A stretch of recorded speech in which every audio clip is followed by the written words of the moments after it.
Hora do Ancião. Música, cultura, lazer, saúde e muitos convidados. Hora do Ancião. Velhos são os trapos. Hora do Ancião.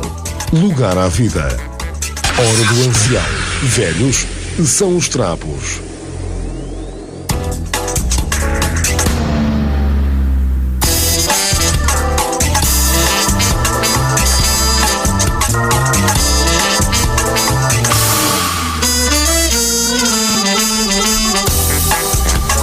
Sejam bem-vindos a mais uma Hora do Ancião. Hoje, quarta-feira, 8 de dezembro, são 21 horas e 8 minutos. José Rabalho. Olá, boa noite. Bem disposto? Bem disposto, claro que sim.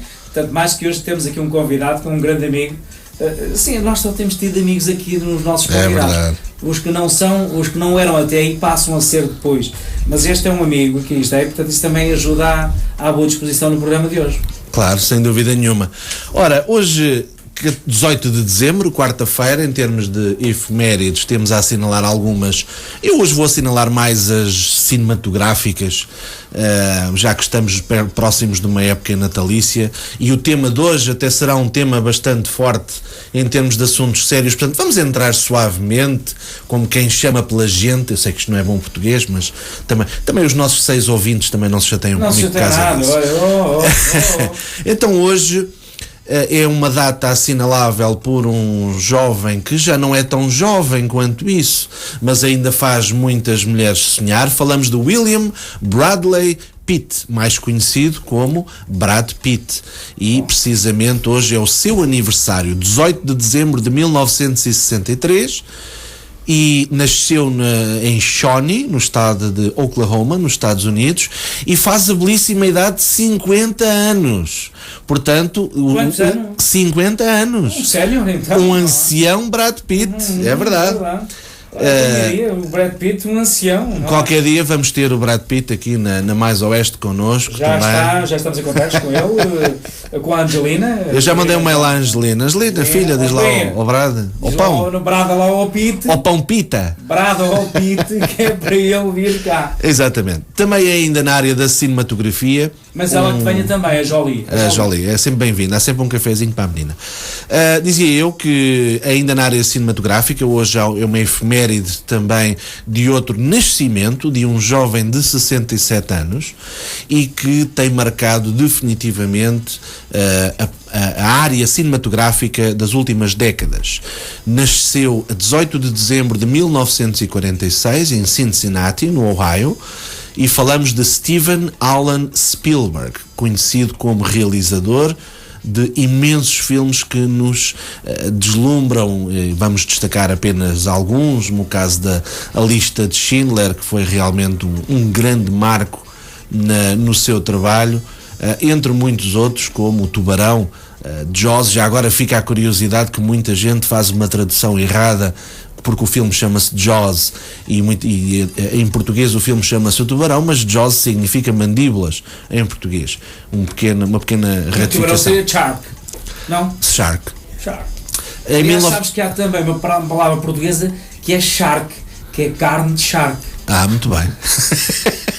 Fica a dica. Em 1977, também, logo a seguir ao sucesso precisamente do Tubarão, faz um filme que ainda hoje é retratado na área da ficção científica como um grande filme que coloca muita gente a pensar. Falamos dos Encontros Imediatos de Terceiro Grau, e que valeu a sua primeira indicação ao Oscar na categoria de melhor diretor, neste caso de realizador. Ainda outras efemérides também, neste caso na área musical, um senhor que se calhar não conhecemos assim tão bem, mas que quem gosta minimamente de música, o termo, o apelido deste senhor não é tão pouco conhecido quanto isso. Falamos de Antonio Giacomo Stradivari, que nasceu em 1644 em data incerta em Cremona e veio a falecer também em Cremona, já com a belíssima idade de 93 anos, a 18 de dezembro de 1737. Este senhor nós associamos muito ao violino, Stradivarius, e é dos violinos mais caros pela sua especificidade e a sua forma muito peculiar de construção que permite uma acústica e uma sonoridade ímpar neste belíssimo instrumento. Também, em termos de história, a 18 de dezembro de 1941 há um passo importante em termos de geoestratégia bélica. Falamos do período em que as tropas japonesas invadem Hong Kong, e num período mais recente também o distrito português de Damão é invadido e ocupado pelas tropas da União Indiana. E o José Ramalho também queria assinalar uma efeméride de hoje. Assinalar 2 ou 3 efemérides. Acima de tudo, em 1865 foi abolida a escravatura nos Estados Unidos. Muito bem. E também a pena de morte foi abolida na Grã-Bretanha, imaginem, em 1969. A pena de morte aqui na Europa. E já agora que, bom, noblesse oblige, a coincidência em 1878 nasceu um senhor chamado Iosif Vissarionovich Djougashvili, que é conhecido mundialmente na história contemporânea como Joseph Stalin, que veio a morrer no dia 5 de março de 1953, mas coincidência das coincidências é que também uma outra figura da União Soviética veio a nascer, dê-me só um momento, também no mesmo dia, veio a nascer em 1906, Leonid Brezhnev, que foi presidente da URSS durante 18 anos e veio morrer no dia 10 de novembro de 1982. E assim são as efemérides de 18 de dezembro. Neste nosso belo Estado Democrático de Direito, ou na ausência dele, que é torto. E vamos ficar então com a primeira música deste nosso programa. Como dissemos, o programa de seguida vai ter um convidado que já passou pelos nossos estúdios, o professor Paulo Prudêncio, que vamos falar e será um tema dedicado será um programa dedicado exclusivamente à educação, porque neste período fim do chamado primeiro período do calendário escolar é muito importante fazer reflexões sobre matérias importantes. Diz-me o estado de ensino em que tu estás, dir-te-ei o futuro do país em que te encontras. Há muitos académicos que retratam isto de uma certa forma, e é importante, sobretudo estamos numa época natalícia, veio a passagem de ano, a renovação de votos. Portanto, a reflexão faz parte.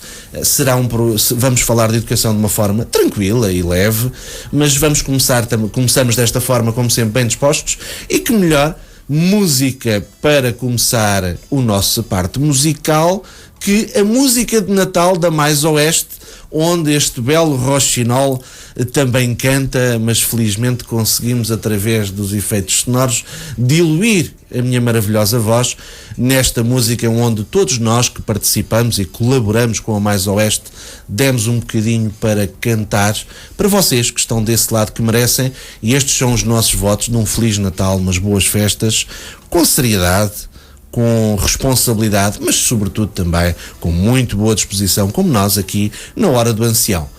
Vamos ficar então com o primeiro momento musical e de seguida continuaremos a Hora do Ancião aqui na Mais Oeste.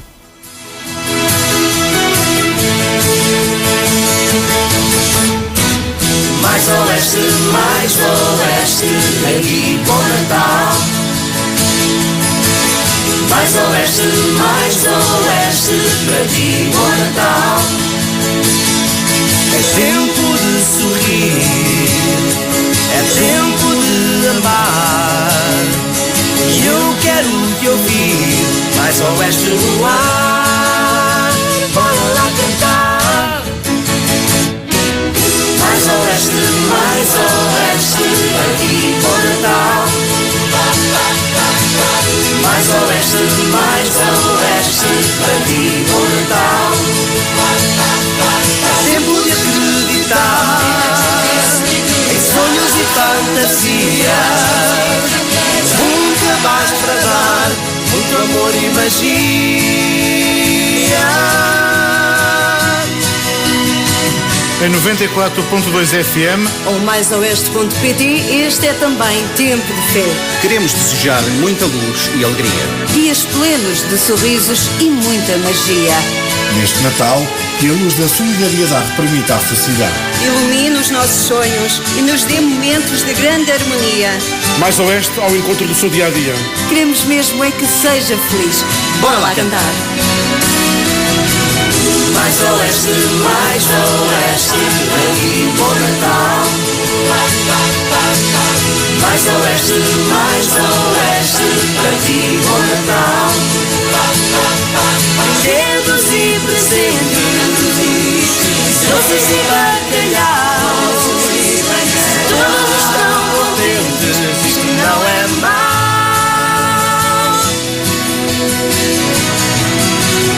Mais Oeste, aqui bom Natal. Mais Oeste, aqui bom Natal. Eis a boa nova, é mesmo isso que diz. A mais oeste em trova, tenha um Natal feliz. Hora do Ancião.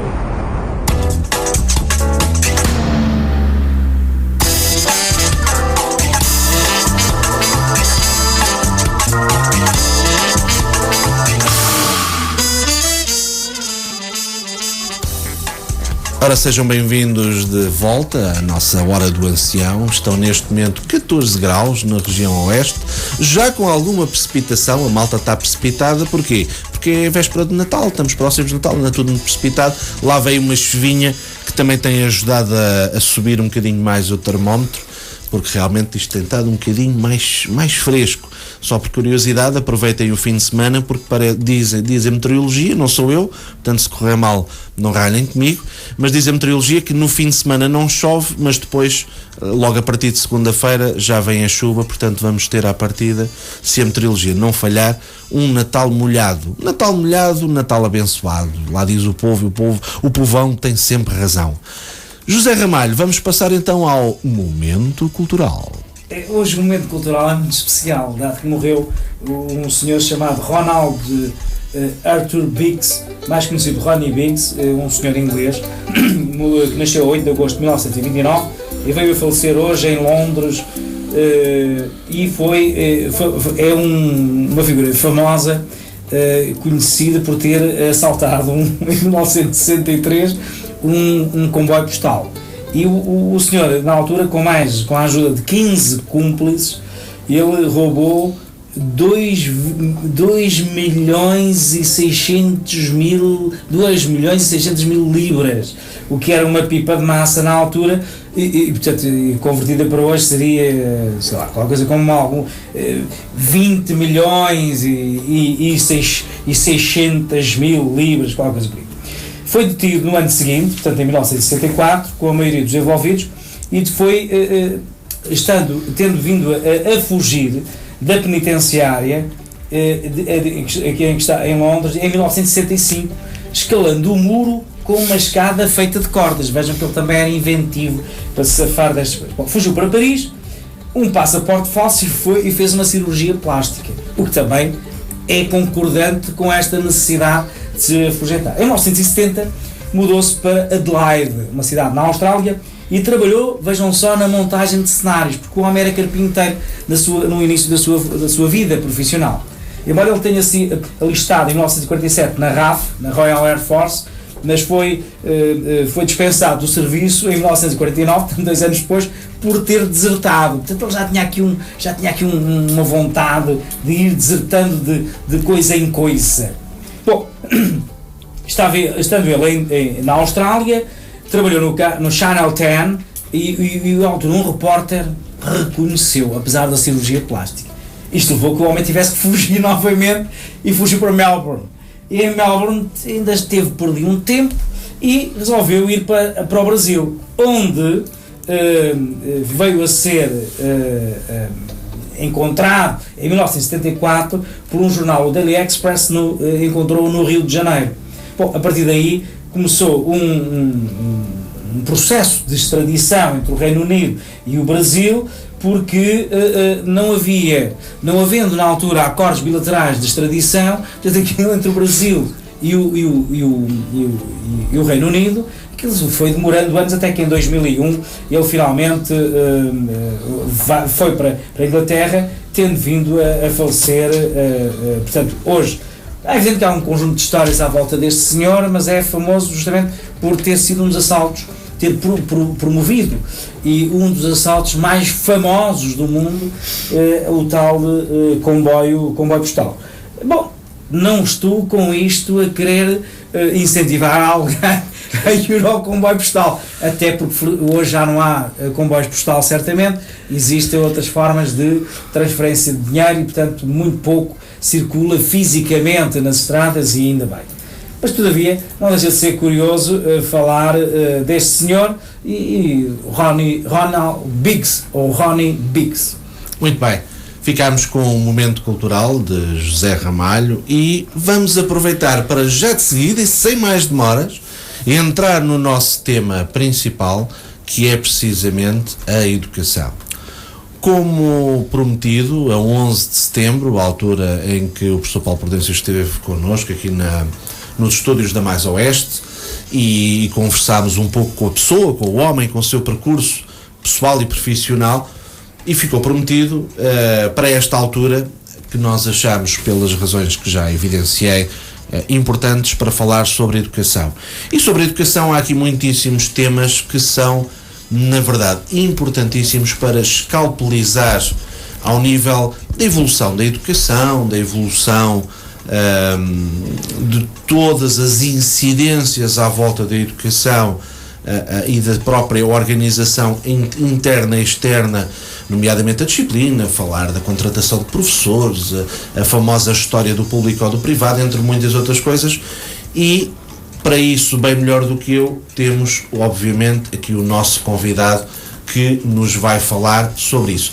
Antes de passar, só aproveitar, e as boas notícias é sempre bom de se darem logo em direto. Acabámos de receber aqui uma mensagem natalícia, portanto, o nosso amigo Fernando Santa Bárbara um grande abraço, mandou os votos de boas festas para a equipa da Hora do Ancião, e nós naturalmente retribuímos ao nosso sempre ouvinte fiel e sempre atento Fernando Santa Bárbara, mandando naturalmente um bom amigo, e mandando um cumprimento especial e votos de boas festas para si, que tudo do melhor, e com certeza que nos veremos em breve. E já agora fica a informação que a Universidade de Sena vai ter uma festa precisamente amanhã, não é?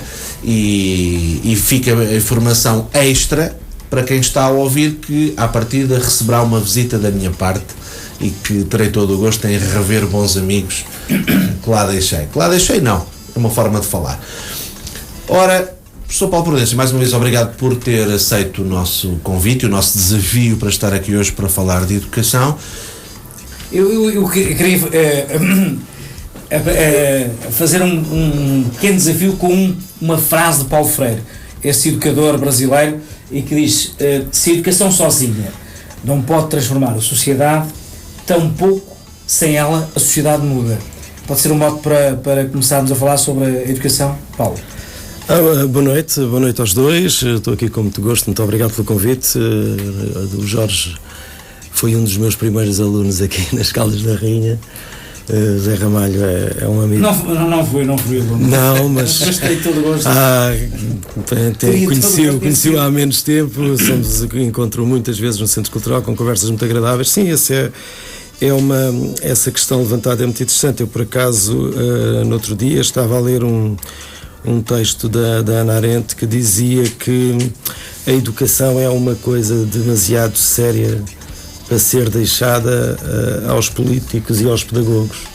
O que ela quer dizer é que a sociedade se deve toda envolver, mobilizar, e muitas vezes nós confundimos escola com educação, ou seja, a escola é hoje considerada por muitos uma instituição transbordante, quer dizer, o caderno de encargos da escola é demasiado exigente, pede-se à escola que substitua a sociedade na educação, e isso é muito difícil para a escola fazer esse papel. Parece-me que é um pouco nesse sentido que referiste.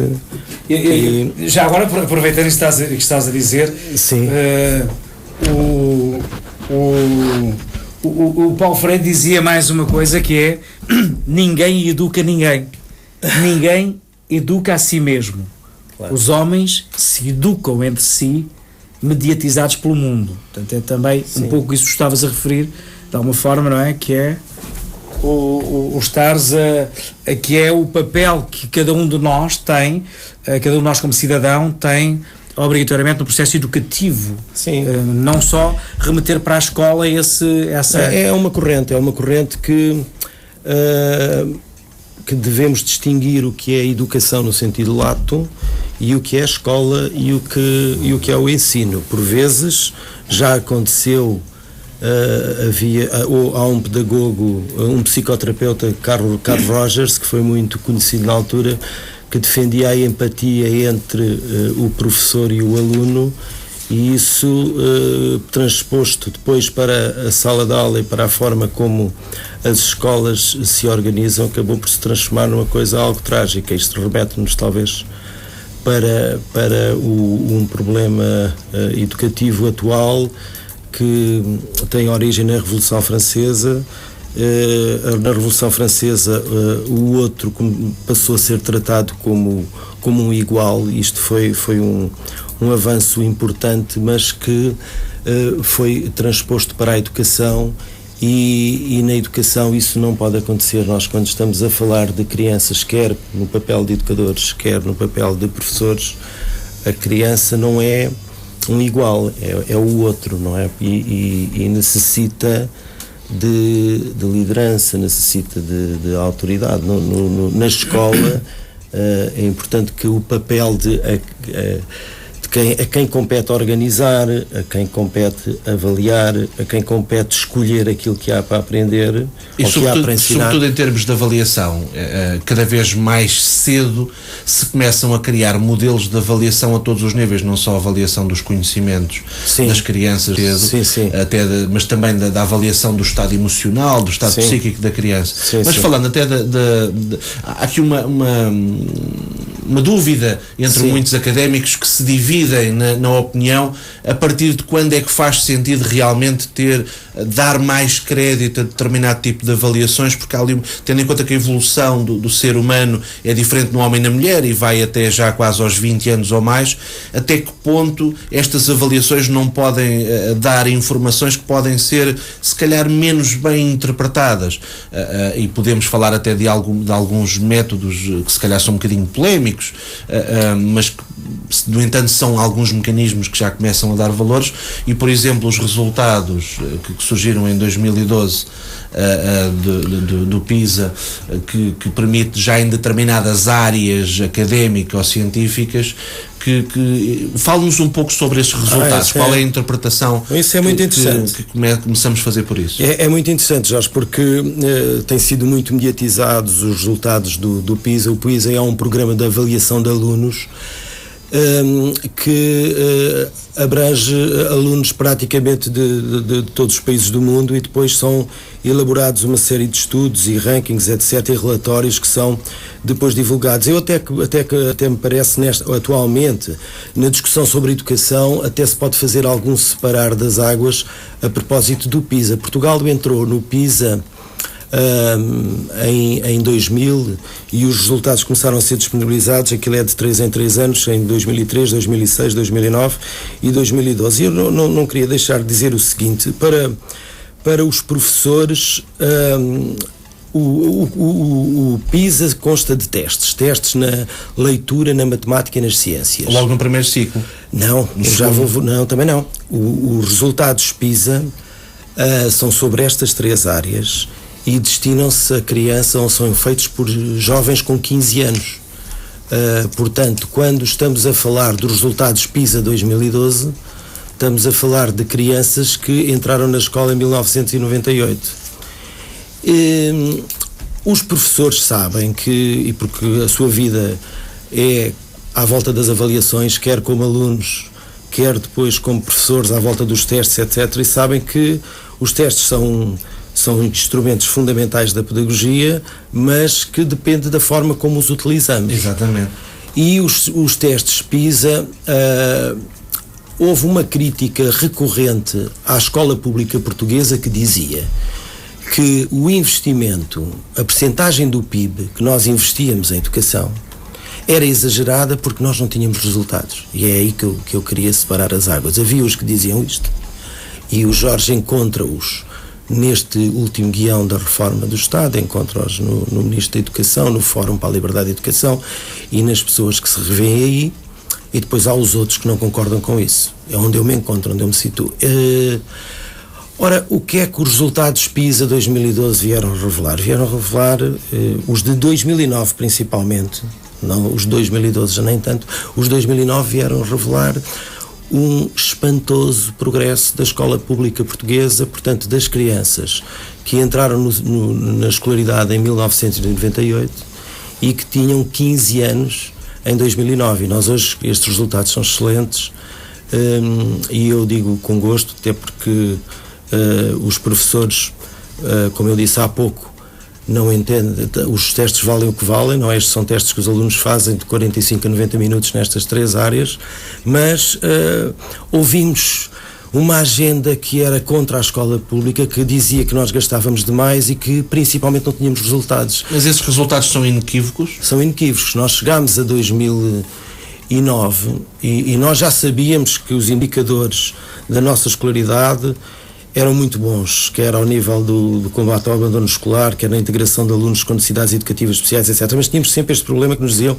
que nós ao nível da excelência não éramos. E nós hoje sabemos o que é que acontece com os nossos jovens adultos, o que é que como eles são cobiçados, etc. Permita-me fazer de advogado do diabo. Sim, diga, Jorge. Fazendo a seguinte pergunta. Portanto, tendo em conta que os resultados têm sido positivos, sim, não é? Essa é uma das várias leituras destas avaliações. Como é que se explica que em determinadas matérias, em determinadas disciplinas, melhor dizendo, e sobretudo naquelas mais fundamentais, ou que são atualmente consideradas mais importantes para a formação do aluno, nomeadamente a matemática, o português, entre outros, os resultados não têm sido assim tão famosos? Pelo contrário. Têm sido bons? Jorge, nós estamos, se eu lhe disser que neste momento no PISA 2012 nós estamos a par da Noruega, estamos acima da média da OCDE. Em matemática, se retirar os alunos com o índice socioeconómico mais desfavorecido, somos o 5º país do mundo, estamos mesmo na primeira divisão, digamos assim. Temos atrás de nós todos os países que apostaram na mercantilização da educação, na privatização da educação. Por isso é que eu há bocado referia... Ou seja, consegue-se fazer essa leitura diferenciada entre públicos e privados? Completamente. Repare, nós temos a Austrália, a Nova Zelândia, os Estados Unidos, mas os Estados Unidos é um mosaico diferente, mas principalmente o principal farol das pessoas que eu indiquei há bocado que defendem a privatização da educação e a liberdade de escolha. A Suécia, que é um país que eliminou o analfabetismo no século XIX, privatizou todas as escolas em 92, instituiu em 1992, uma sociedade sem analfabetismo há um século, instituiu a liberdade de escolha e atualmente desceu tanto consecutivamente em todos os testes PISA, está já a muitos pontos atrás de Portugal, que o ministro sueco, esta semana passada, estão a desenvolver programas para nacionalizar as escolas, para acabar com a liberdade de escolha, e isto tem uma explicação, porque é todas as políticas desta família, o cheque ensino e todas estas coisas, está comprovado que os resultados são contrários àquilo que se pretendia. Ou seja, são menos bons. Menos bons. Isto tem uma explicação fácil. O que é que aconteceu na Suécia? As escolas têm limites de vagas. E isto provoca a segregação e a guetização, ou seja, as pessoas mais favorecidas conseguem escolher as escolas e incluir os seus alunos ali, não é? Os seus educandos, e as outras escolas vão ficando para os que auto-se excluem e que não têm a possibilidade de o fazer.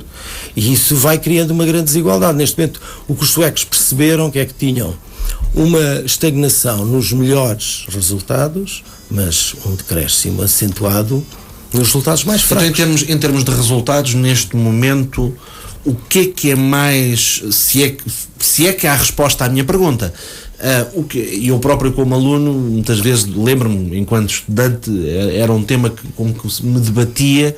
Eu sempre fui muito rebelde e o professor Paulo foi meu professor, lembra-se disso, eu era um bocadinho rebelde, um bocadinho a favor, mas eu sempre tive dúvidas, e mesmo hoje como adulto e já sendo professor e formador, fiquei sempre na dúvida qual é que era a melhor fórmula em termos de bons resultados. Se era ter os melhores todos juntos, os melhores com os menos bons todos juntos, porque há aquela ideia que nos privados está apenas um determinado estereótipo de aluno e que na pública estão todos misturados, e que isso pode beneficiar o aluno menos bom porque beneficia de estar com alunos melhores, mas que se calhar pode prejudicar o aluno melhor. Isto consegue-se responder? Isto será verdade? Claro. A educação, e como vimos há pouco, isto é uma área muito séria e que é muito complexa.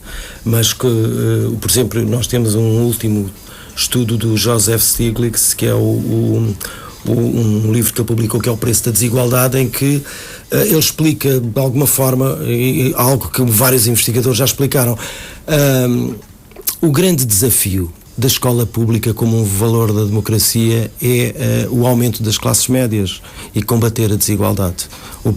Quando as pessoas defensoras da liberdade de escolha dizem que quem não defende a liberdade de escolha é inimigo da liberdade, é adversário da liberdade, eu diria assim, a essas pessoas que acham que têm o monopólio da liberdade, eles eliminam uma coisa muito importante, que é a igualdade de oportunidades.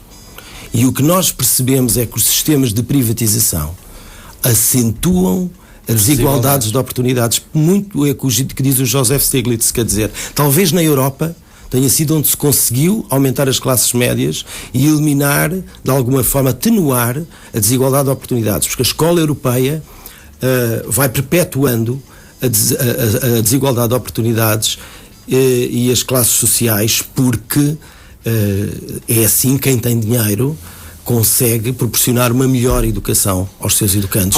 Alguns académicos, nesse contexto do que estava a falar, tinham e têm uma dúvida, e já agora pergunto-lhe a sua opinião, se esta dúvida tem alguma razão de ser, sim, ou se é um perfeito disparate. Alguns académicos dizem que esse modelo que acabou de descrever é bom para as sociedades em termos generalistas, porque permite às massas e sobretudo à classe média, média baixa e às que têm menos recursos, poderem ter resultados interessantes, e às vezes até em modelos onde o Estado consegue, e a própria sociedade civil cria modelos de incentivo, como nós sabemos, sempre a Gulbenkian é um bom exemplo, sim. De apoios extra para bons alunos que têm recursos parcos, mas perguntava eu se faz algum sentido dizer que este modelo é bom para as sociedades em geral, porque vai permitir àqueles que se calhar se não lhe dermos alguma atenção, dificilmente terão algum sucesso educacional, mas ao mesmo tempo há uma preocupação que se calhar aqueles que poderiam ir ainda mais longe acabam por não conseguir ir. Isto faz algum sentido? Nenhum. O exemplo português é exatamente contrário a isso, não é? Portanto, faltavam-nos os indicadores de excelência, e nós temos excelentes indicadores de excelência, portanto, com uma escola que aceitava praticamente todos. Nós não podemos... Há uma frase no direito, que é o direito só ao vigente e mais nenhum, e quando diz que em Portugal não havia liberdade de escolha é falso, porque em Portugal as pessoas mais informadas conseguiam escolher a escola. O que é um facto é que os critérios administrativos faziam que se eu queria matricular uma criança noutra zona geográfica, se eu fosse informado eu acabaria sempre por conseguir lá matricular, mas os daquela zona geográfica teriam acesso àquela escola. Tá? Portanto, esta ideia fez com que realmente nós conseguíssemos ter a geração mais bem formada de sempre da história, não é? Tivéssemos conseguido eliminar alguma desigualdade e exclusão, e tivéssemos também, como se comprova, níveis de excelência. Eu não estou a dizer que não há modelos perfeitos nesta questão. Claro. Agora, o que é um pouco triste para quem dedica uma vida à escola pública é ouvir constantemente essa agenda de que tudo está mal na escola pública e precisamos de privatizar, quando nós sabemos que a privatização tem precisamente o efeito contrário, que já é conhecido e que já é estudado há muito tempo. E nós mais à frente temos de estar a falar sobre o cheque ensino e sobre outras questões que são todas da mesma família. Mas falando sobre a liberdade de escolha, como estava a falar, há uma pergunta que nós ouvimos muitas vezes na rua e certamente os nossos ouvintes da Mais Oeste estão a fazer exatamente essa mesma pergunta. Sim. Então, mas estamos a falar de liberdade de escolha no século XXI, então eu, se quiser matricular o meu filho nesta ou naquela escola, eu não posso.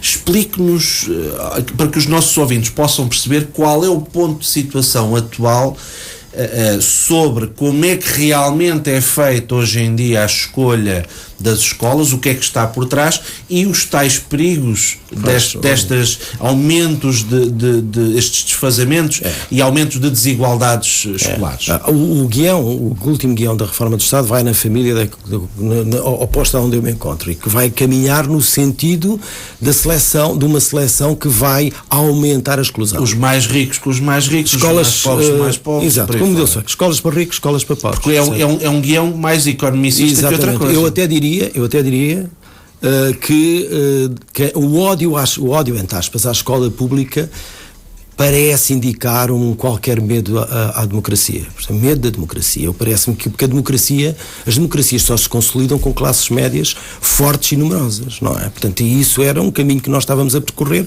com uma grande dificuldade e é de certa forma uma certa ingratidão ver pessoas que devem toda a sua vida à escola pública estarem constantemente com esse discurso. O que me parece é que não está em causa a existência de escolas privadas, não é? Portanto, em que as pessoas pagam propinas para ter lá os filhos.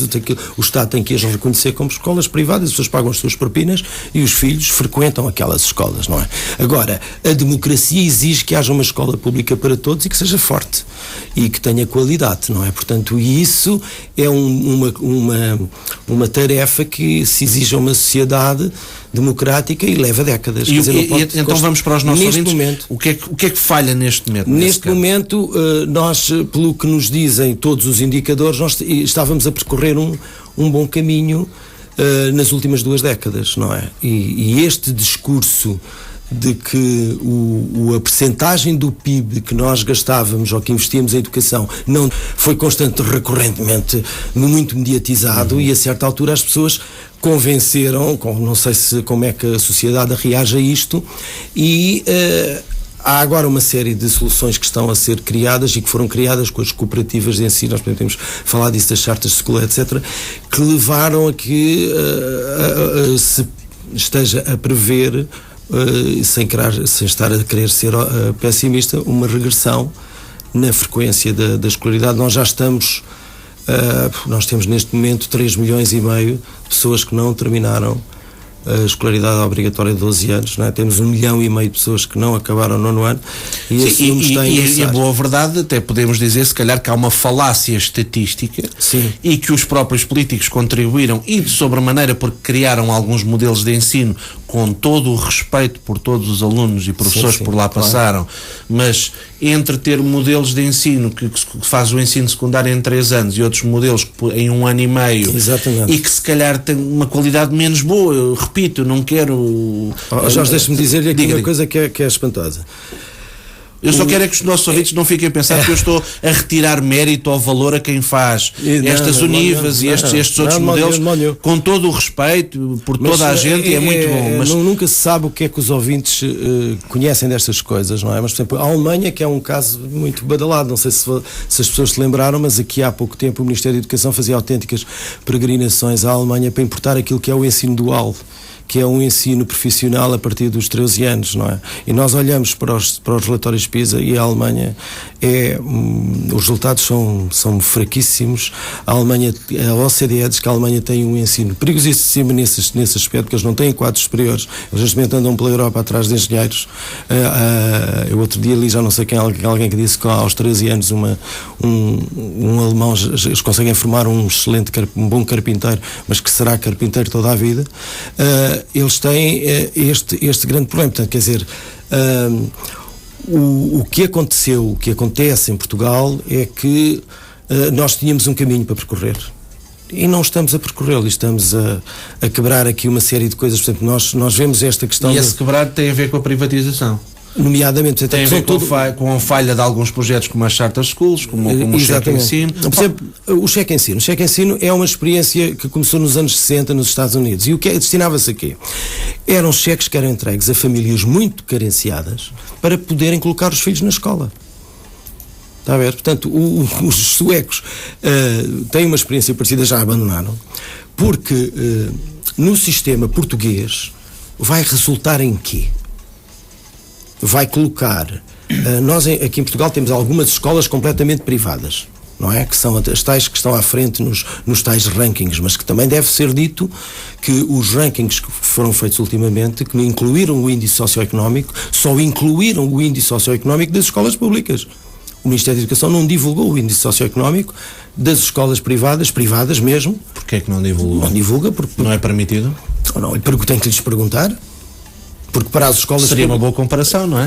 Da mesma forma que se divulgam os resultados dos exames nacionais, públicos e privados. Sempre, eu dou-lhe um exemplo. E se engalana que o primeiro classificado a nível nacional é o colégio privado, não sei. O colégio privado que está em primeiro tem 250 provas no exame. A primeira escola pública tem 900.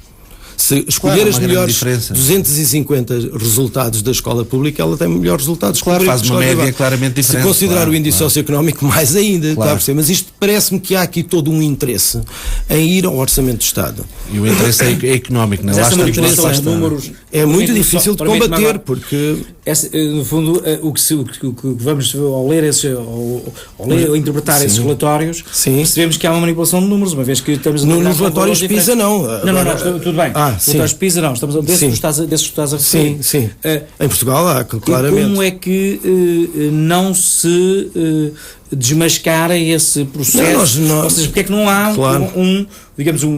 com outros fatores com outros referentes de avaliação, com outra grelha de avaliação, não há uma proposta de fazer um comparativo de relatório e dizer que o relatório poderia ser redigido de outra forma, com base em outros professores faz. E é tornado público? É tornado público, só que a agenda mediática é controlada por quem tem mais força para o fazer. Agora, tudo que eu estou a dizer são evidências, quer dizer, o que é que o cheque de ensino aqui vai provocar?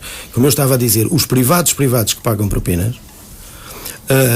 estão a perder alunos, porque com a crise há pessoas que deixaram de conseguir pagar as propinas. Ora, ao receberem um cheque de ensino, vão frequentar esses colégios, portanto os contribuintes vão pagar duas vezes. Certo? É o apoio à escola e o apoio à família. Exatamente, e em Portugal até o que está previsto é uma coisa inacreditável, é que o cheque não é entregue à família, é entregue diretamente ao colégio. Já nem os americanos usam o cheque de ensino. A Charter School, que é aquilo que se chama as cooperativas de ensino, são exemplos altruístas. Repare, nós também temos isso em Portugal. Eu no outro dia na TSF, peço desculpa de estar a fazer, mas havia era convocado um senhor luso-americano que coordenou um projeto, cerca de 500 escolas, justamente com modelos em que a gestão foi entregue aos próprios pais e aos professores, e ele chamava a atenção que depois de ter encontrou de tudo, ou seja, nesse universo de 500 escolas, e chamava a atenção que sim, encontrou de facto algumas que se ingraram e que tinham um projeto sério, mas outras também que caíram rapidamente, porque isto passou a criar referências múltiplas. É natural. Bom, no modelo europeu, o que nós nos habituámos sempre a ver é o papel do Estado, não é? Naquilo que é a educação. Sim, e deve ser. E isto tem sido, no fundo, a grande referência para todos nós, e em Portugal particularmente. Este debate que hoje está na ordem do dia, cada vez mais, por razões economicistas e razões económicas, mais do que razões económicas, razões de valores éticos. Sim. É um debate que capitaliza só os professores, consegue-se ir para lá e todo aquele universo escolar, consegue capitalizar-se a sociedade no seu todo para esta reflexão e perceberem as diferenças. Porque eu dou só um exemplo. No Brasil, onde o modelo escolar está assente na privatização, depois houve a municipalização, mas acima de tudo, ou seja, houve, que mantém-se, mas de facto o modelo escolar assente na privatização, nos mais diversos fenómenos que existem no Brasil. Neste momento, depois da passagem do Lula pela presidência, ele instituir um processo de reabilitar o papel do Estado, neste caso dos Estados, na intervenção na educação. É um pouco como acontece com a Suécia, é uma regressão, porque nós em Portugal falamos também da municipalização, e a municipalização é também da mesma família da liberdade de escolha, etc., mas eu já lá iria, porque nós estávamos a falar das cooperativas das charters de escolha. Eu estava a dizer que é um exemplo altruísta, porque reparem que as cooperativas apareciam quando a rede pública não chegava lá. A rede pública não chegava a uma determinada... Ou seja, era um complemento. Era um complemento.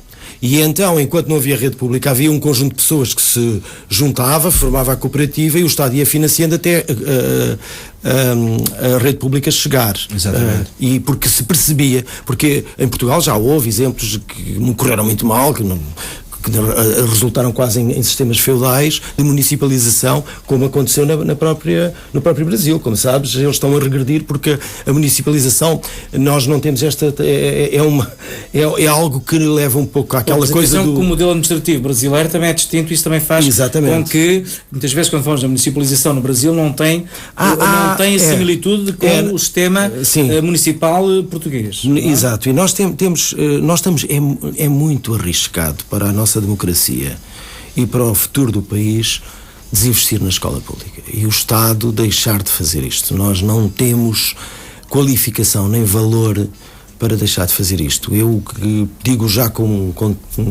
acho que eu posso dizer, já tenho mais passado do que futuro, já que sou um jovem, posso dizer com algum desprendimento que não temos qualificação para isso. Os exemplos que vou vendo de municipalização e de charter school que aparecem em excesso de oferta com a escola pública, que são apenas intenções de ir ao Orçamento do Estado da Educação buscar algum financiamento. Em alguns casos eu nem consigo entender muito bem, porque se calhar consigo, quer dizer, nós quando elegemos políticos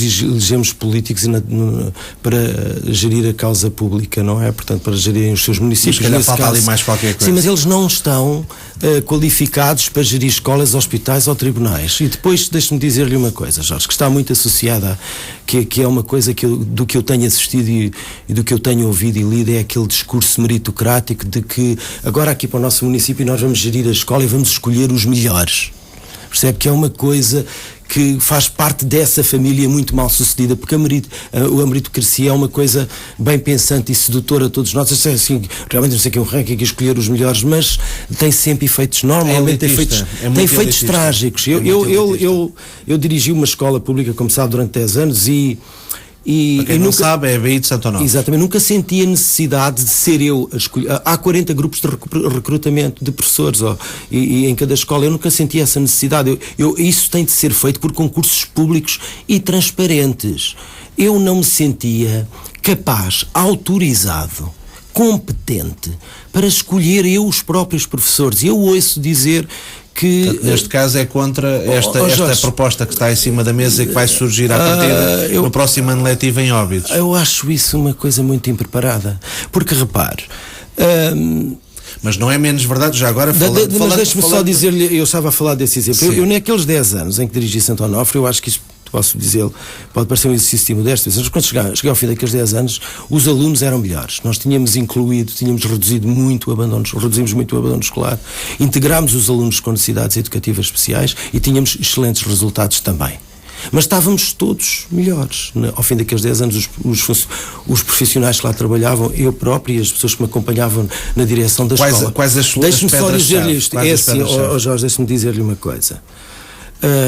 Às vezes alguns políticos fazem-me lembrar aquelas pessoas que dizem assim: nós, para melhorarmos o país, vamos mudar de povo. Vamos tirar os portugueses, vamos pôr cá outros, porque assim é que nós conseguimos fazer um excelente resultado. Na educação, e eu acho que também noutras áreas, o desafio do gestor público é melhorar as instituições com as pessoas que têm, não é um treinador de alto rendimento, não é?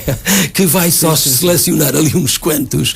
E eu acho isto espantoso quando estas pessoas dizem com todos. Exato, que sou capaz de contratar os melhores e só que eu é que sei escolher. Mas como é que um autarca sabe escolher professores de 20 e tal grupos de recrutamento? E depois há municípios que são a pior prova daquilo que nos levou à bancarrota, que é as obras sobredimensionadas. Eu não estou a falar, quando nós fazemos uma obra pública, ela até pode ganhar prémios de arquitetura, mas ela pode ter sido muito mal concebida, sobredimensionada, transformar-se num elefante branco, construir complexos escolares que depois ficam completamente vazios. Isto já para não falar quando está orçamentado em 10 milhões e acaba em 18. Exatamente. E toda a gente paga, todos os contentes. Eu dá-me a ideia que estas coisas são um bocado de fuga para a frente. Claro. Quer dizer, tentar que a despesa que os municípios fizeram de forma incompetente seja agora passada para o orçamento do Estado. Mas também há outra perspectiva, e essa era a pergunta que eu queria fazer, exatamente no que acabou de dizer. Há aqui uma dúvida sobre o processo atual da contratação de professores, ou melhor dizendo, dos concursos sobre o qual se escolhem, e existe um processo de candidaturas relativamente a professores, porque temos que ser são sinceros, honestos e diretos relativamente ao processo e relativamente à realidade. Bons e maus profissionais em todas as áreas, todos nós sabemos isso, como é óbvio. Mas qual é a sua opinião sobre o seguinte pormenor? Há uma sensação, e se eu estiver errado vai fazer o favor de me dizer que eu estou errado, que o modelo que tem sido seguido, se calhar nas últimas 2 décadas, grosso modo, de certa forma tem permitido dar continuidade a quem já estava no quadro, a quem já estava no sistema. Deixe-me só seguir o raciocínio, que é para ser mais fácil a sua opinião. Portanto, dizia eu que favorecia quem já estava no quadro, quem já estava a trabalhar, quem já dava aulas, etc., independentemente da sua qualidade profissional. Sim. Ou seja, protegia, não é bem proteger num mau sentido, é um modelo que favorece os bons e maus professores, mas os que já lá estão, e que de certa forma impedia a entrada nesse mercado dos novos professores, por muito competentes ou até mesmo por incompetentes que sejam. Qual é a sua visão neste sentido? Se esta análise faz algum sentido? E, por outro lado, qual é a sua opinião em termos até futuros, ou como é que se pode corrigir para ser mais justo? Não, porque temos que ver por todos os lados, não podemos ver os lados da barricada, está toda a gente do mesmo lado, são todos professores e todos querem melhorar a qualidade de ensino. Toda a gente concorda que os melhores professores, os mais competentes e os que têm melhores resultados devam ser favorecidos, e que obviamente aqueles que são menos bons, se calhar, tem que se pensar em alguma solução para eles. E ao mesmo tempo que se deve pensar num modelo justo e equilibrado para integrar os novos alunos, porque deve haver...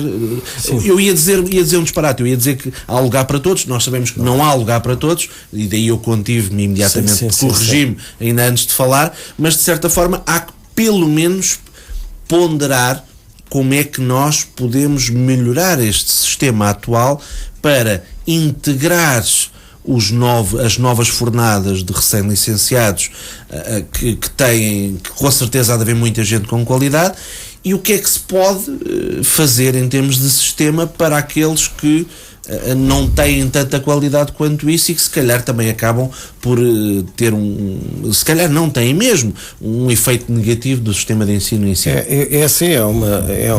O Jorge complexo, sei que é complexo. Porque levantou muitas questões. Exatamente. São muitas ao mesmo tempo, mas eu vou procurar. A história da formação de professores em Portugal não é uma história isenta de erros, pelo contrário. houve excesso de oferta, houve formação, ainda hoje em dia é uma coisa muito badalada, houve questões que não foram bem colocadas, há responsabilidades várias das próprias universidades e das próprias escolas de formação. Parece-me do próprio Ministério da Educação que nunca levou muito a sério a carreira dos professores do ensino superior.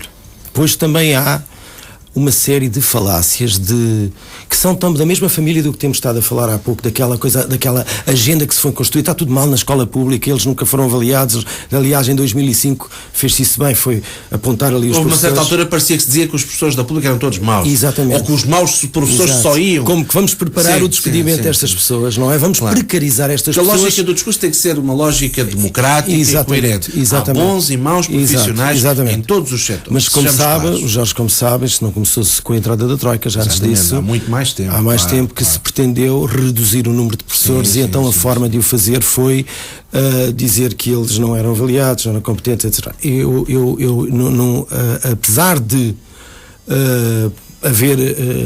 ter havido na carreira dos professores, como em todas as profissões, coisas menos boas, alguns abusos, etc., esse tipo de coisas assim, e não o digo francamente com sentido corporativo, e eu até gostava que às vezes os liberais usam muito aquela coisa da corporação, e o Adam Smith, que é o pai da economia e dos liberais, diz que uma profissão corporativa é uma profissão minoritária e que impede que outros acedam a essa profissão e que vai ganhando de direitos com essa atitude. Chamados direitos adquiridos. Isso é o contrário do que são os professores. Os professores estão sempre a tentar que os contratados e não sei quem cedam à profissão e não têm qualquer caracterização corporativa. Mas no como sentido... é que se pode alterar este modelo? Nós temos a aprender na educação, as coisas levam tempo. Um dos grandes problemas é que a partir dali da mudança do milénio, eu não queria estar a datar as coisas, mas ali com aquela coisa do país da tanga, não sei se lembra, e dos professores têm que ser todos avaliados, aquela coisa que foi um dos governos mais incompetentes. É melhor nem falar sobre isso, mas os concursos de professores foram muito expostos nessa altura. Não sei se lembra que houve ali um concurso que caiu o ministro e depois veio o outro, que nunca mais acabava. Foi por incompetência política e técnica. Nós temos construído nos sistemas de colocação de professores, hoje em dia há software e hardware suficiente para fazer um concurso de professor civilizado, adaptado às necessidades. É evidente que há um excesso de oferta. Houve excesso de formação. Houve escolas, eu lembro-me na área que conheço melhor, na minha área houve uma altura que havia 45 cursos de formação em Portugal e na Espanha havia 5, da mesma área. Portanto, havia e ainda há muitas instituições privadas, cooperativas de ensino, dedicadas à formação de professores que me enviavam já profissionalizados professores para o sistema e depois que criaram uma série de problemas que toda a gente já identificou. Só que depois, mas os alunos que passaram por lá não têm culpa nenhuma disto. Claro. Não é? Saíram profissionalizados. Agora, a colocação dos professores é um outro problema, que tem muito a ver com a rede escolar, com a forma como ela se foi organizando, com as necessidades, e não há quadro de escola que sobreviva quando estamos constantemente a fazer cortes e a fazer reformas e a escola é uma organização que só se remar contra muitas marés é que não começa sempre do zero todos os anos. É que invariavelmente não nem precisa de mudar um ministro. Vem alguém que faz uma terraplanagem sobre toda a história e vamos começar do zero, porque agora cheguei aqui eu é que sei, e tudo o que estava para trás está mal, então vamos começar tudo outra vez. Mas isso é um discurso, na verdade, todos os atores e todos os atores que entram diretamente no fenómeno da educação dizem. Dimensiona uma escola, o quadro de uma escola para um determinado grupo de disciplinas e de alunos. Os agrupamentos é que parece-me claramente foi um tiro no pé. Mas, Jorge, claramente, e repare, depois tem. Com prejuízo direto para os alunos. Depois não vem outro. Claramente. As turmas já não podem ter 24, têm que ter 30 alunos. E depois até diz, como diz este ministro, que com 30 alunos se pode fazer um melhor trabalho do que com 15, depende da qualidade do professor. Ele nunca deu aulas. Depois a seguir elimina disciplinas. Mas do ponto de vista académico, eu peço desculpa, do ponto de vista académico eu nunca percebi essa parte. Porque qualquer pessoa que trabalhou e que trabalha academicamente ou direto ou indiretamente na parte da formação profissional, sabe que, por exemplo, existe um número limite de 14, 15 alunos por uma razão pedagógica ou científica, e como é que é possível qualquer outro argumento para justificar o aumento de alunos por turma? Mais valia ter quer dizer, não há cientificidade nenhuma neste argumento. Eu contra mim falo, mas diria, mais valia fazer como os irlandeses fizeram dois anos antes de entrar a Troika, fizeram uma redução de salários de 10% para toda a gente. Não foi. Sim. Aqui foi esta conversa de que vamos aumentar o número de turmas, vamos aumentar o número de alunos por turma, que é uma coisa gravíssima. Você acredita que isto é um guião claramente economicista? Mas economicista, mas podia ser feito de outra forma. Devia. E o problema é que percebe-se que há, e por isso que nós foi muito interessante começar pelo PISA, se fazemos aquele separar de águas, é que há muita coisa que é para além da Troika, percebes, Jorge? Que é fanatismo ideológico mesmo. Sim, tem a ver com a organização interna, os modelos internos. Exatamente, porque acreditar, por exemplo, que no modelo, se ouvir falar as pessoas do Fórum da Liberdade e Educação, penso que o ministro Crato e o guião da reforma do Estado vai por aí, eles tinham como farol a Suécia e passavam a vida a falar disto. Neste momento já não está esgotado, quer dizer, já não há argumentos para isso. Então agora eu li um texto daquele liberal do João Carlos Espada, que é da Universidade Católica, agora viram-se para a Índia e para o exemplo da Índia e dos países africanos, percebe? Onde há escolas do primeiro ciclo que são privadas, completamente privadas, onde as populações pobres, mas pagam ali uma propina irrisória, percebe? Então aquilo funciona numa lógica, não sei se lembra de um indivíduo na Índia, acho que ganhou um prémio Nobel, como aquela coisa do microcrédito. Não é na Índia, na Malásia. Na Malásia. E está a ver, portanto, quer dizer, assim não vamos lá, quer dizer, nós não podemos estar constantemente a mudar de farol e de ideologia e de política, e o mais isso entristece mesmo. Hoje é um dia triste para a história da educação, deixa-me por causa desta coisa destes jovens professores contratados que não merecem esta ingratidão. E digo-lhe o que me custa, eu que estou há mais 30 anos e dediquei a minha vida profissional a isto, e com muitos milhares de professores, é esta ingratidão destas pessoas, muitas delas formadas na escola pública, para não dizer a totalidade. O que é que se deveria fazer? Por acaso, quando falámos naquela frase da Hannah Arendt, quer dizer, isto é uma coisa demasiado séria para ser deixada aos políticos e aos pedagogos. É uma questão da sociedade. É preciso que a sociedade perceba isso. Mas que alterações é que fazia no modelo? Agora, há pequenas coisas que se podem fazer, há pequenas coisas. Sabe que é muito difícil. Só 2 ou 3 exemplos que é para irmos a mais um momento musical, exato, e fazermmos uma pequena pausa. Exato.